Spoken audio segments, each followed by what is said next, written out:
3 days before my wedding, my father destroyed me with a 14-second phone call. I remember exactly where I was standing when it happened. The florist shop smelled like wet roses and eucalyptus.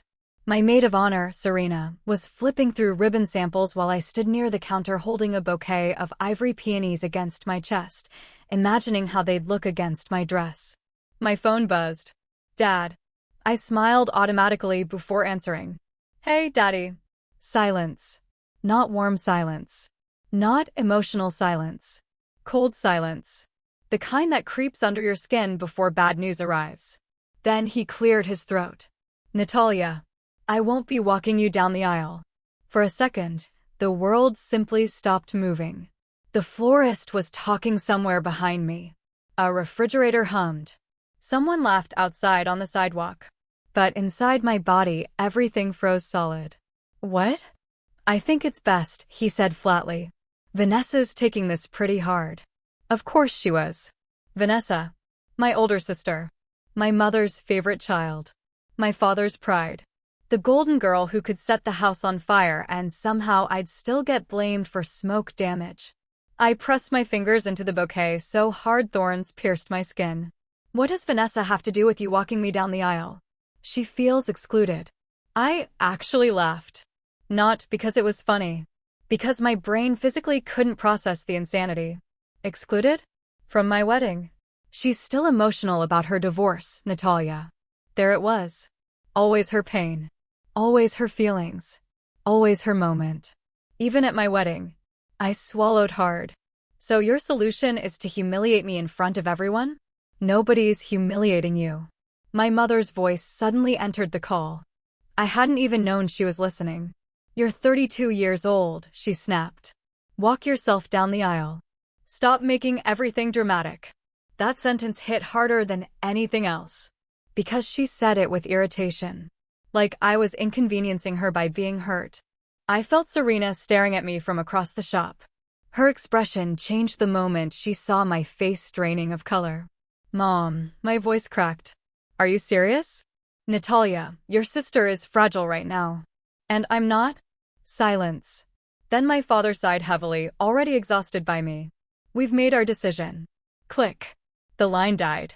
And, just like that, I was 7 years old again. Standing in the school auditorium after winning first place in the district art competition while my parents missed it because Vanessa had a dance recital rehearsal. 13 years old, sitting alone at my birthday dinner because Vanessa had a rough day after failing a chemistry test. 16 years old, watching my parents buy Vanessa a car while telling me scholarships would build character. 24 years old, hearing my mother say, "Don't announce your engagement tonight." Vanessa's breakup is still fresh. Every memory came flooding back, so violently I thought I might collapse. Serena rushed toward me. Natalia? What happened? I opened my mouth, but no sound came out. Then suddenly I couldn't breathe. The bouquet slipped from my hands. White petals scattered across the floor like tiny broken bones. That night, I sat on the kitchen floor of my apartment in my wedding pajamas eating dry cereal from the box while my fiancé, Ethan, paced furiously. They did what? I stared blankly ahead. He ran both hands through his dark hair. No. Absolutely not. I'm calling him. Don't. He can't do this to you. He already did. My voice sounded hollow even to me. Ethan knelt beside me carefully, like I was something cracked and fragile. Natalia, look at me. I didn't want to. Because if I looked at him, I'd cry. And if I cried, I might never stop. But I looked anyway. His eyes were furious. Not annoyed. Not uncomfortable. Furious for me. That realization alone nearly broke me. You know what your father is? He said quietly. I gave a bitter laugh. Disappointing. A coward. The word landed deep. Because it was true. My father never screamed. Never hit. Never exploded. He simply abandoned me in tiny ways my entire life. Quiet betrayals. Deaths by paper cuts. My throat tightened painfully. I kept thinking one day they'd love me the same way they love her. Ethan's expression shattered. Oh, baby. And there it was. The thing I'd spent my whole life starving for. Gentleness. Not tolerance. Not obligation. Love. Real love. He pulled me into his chest while I shook apart in his arms.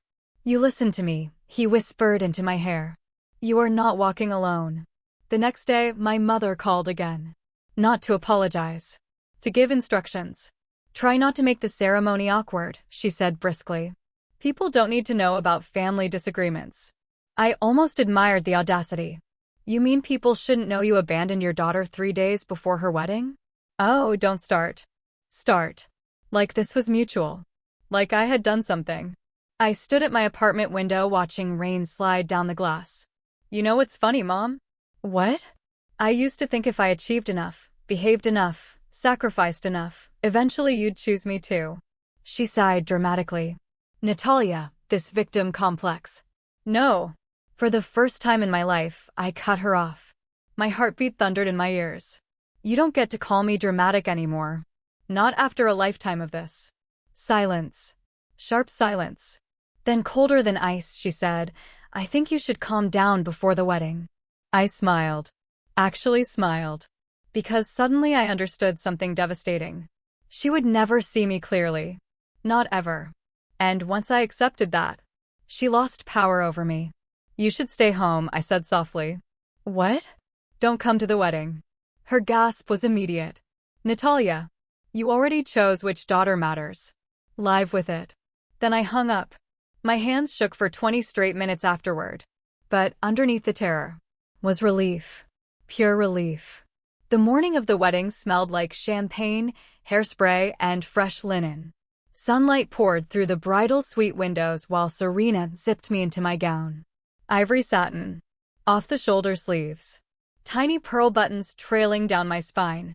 I stared at myself in the mirror. Beautiful. Terrified. Alone. A knock sounded at the door. Serena frowned. Who is it? It's Marcus. I blinked. Marcus was Ethan's father. A retired firefighter built like a mountain with kind eyes and permanently rough hands. Serena opened the door. Marcus stepped inside wearing a black tuxedo and holding something carefully behind his back. His expression softened when he saw me. Well, he said quietly, you look like somebody worth showing up for. My throat instantly tightened. He walked toward me slowly and revealed what he'd been hiding. A small white box. Inside was a delicate handkerchief embroidered with blue thread. For Natalia. No daughter should walk alone. I covered my mouth. And then he said the words that shattered me completely. If you'd let me, it would be the honor of my life to walk you down that aisle. The room blurred instantly. I started crying so hard I physically folded forward. Not pretty crying. Ugly, gasping, soul-deep sobbing. Because this man who didn't help create me, had shown me more tenderness in 2 years than my own father had shown me in 32. Marcus caught me before I fell. I got you, kiddo, he whispered. Kiddo. I buried my face against his chest and cried until mascara stained his lapel. And do you know what he did? Nothing. No discomfort. No embarrassment. He just held me tighter. Like fathers are supposed to. The church was glowing with candlelight when the doors opened. Hundreds of faces turned toward me. Music swelled. My pulse hammered violently as Marcus offered me his arm. You ready? He asked softly. I looked up at him. At the steady kindness in his eyes. Then beyond him.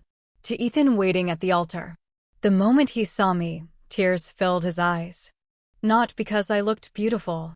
Because he knew what this moment cost me. Marcus squeezed my hand once. And together, we walked. Every step echoed through the cathedral. I felt eyes on me from every direction. And halfway down the aisle, I saw them. My parents. They had come anyway. My mother looked furious. My father looked stunned. But Vanessa? Vanessa looked horrified.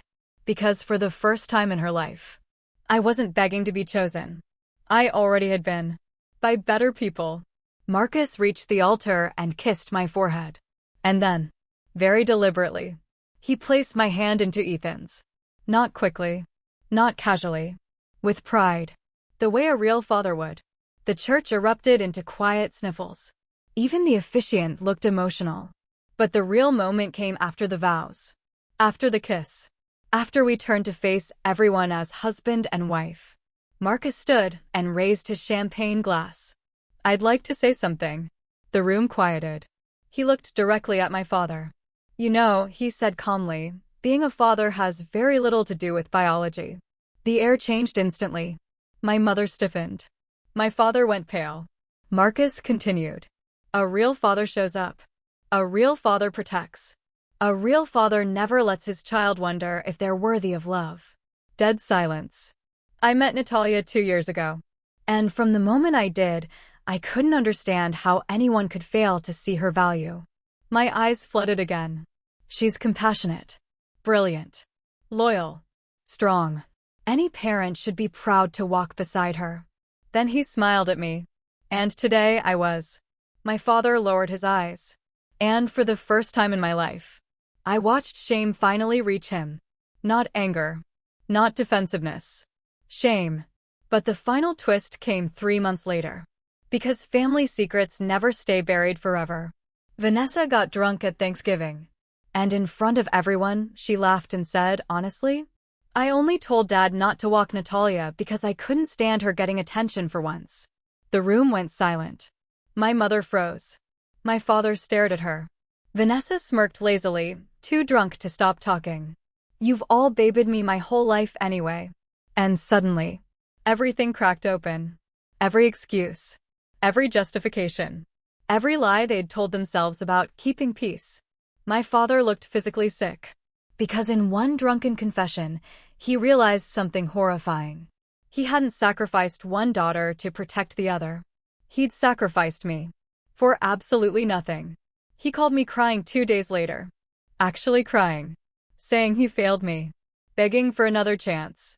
And maybe the old Natalia would have rushed back desperate for scraps of love. But not anymore. Because healing changes you. Love changes you.